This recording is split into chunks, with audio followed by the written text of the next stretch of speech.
isang Muslim 2,000 na nag-aaral sa Vertical Even na mga Muslim, nag-aaral pa ako ng Bible. Bible sa equal na book. No? Isa sa mga salita ng Diyos sa ating binigay ng mga Kristiyano.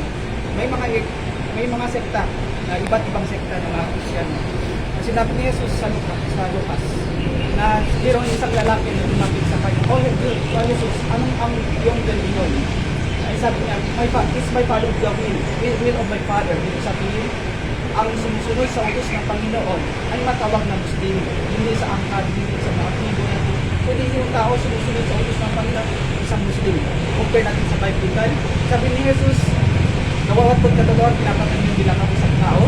At ako ay sino sumusunod sa utos ng Panginoon ay matawag siya anak ng Diyos. At sino hindi sumusunod sa utos ng Panginoon ay hindi matawag siya anak ng Diablo.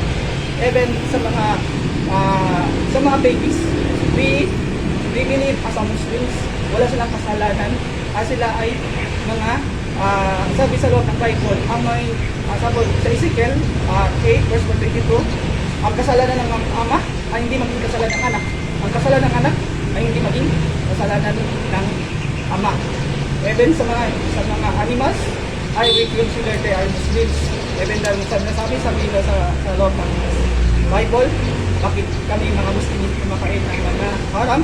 And then sa mga 7-day Adventist, may siguro may mga estudyante din 7-day Adventist na hindi kumakain. Even the Bible said na nawawat ko katotohanan isa ay matuwin para sa amin bilang sa Muslim even the 7-day Adventist certificate.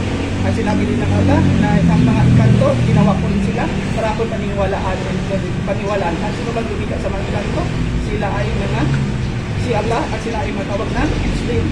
Even sa ganito, i-share ko lang sa inyo ang Bible sa Mark 10 verse 18. Pipilit si Jesus kayo sa Panginoon pero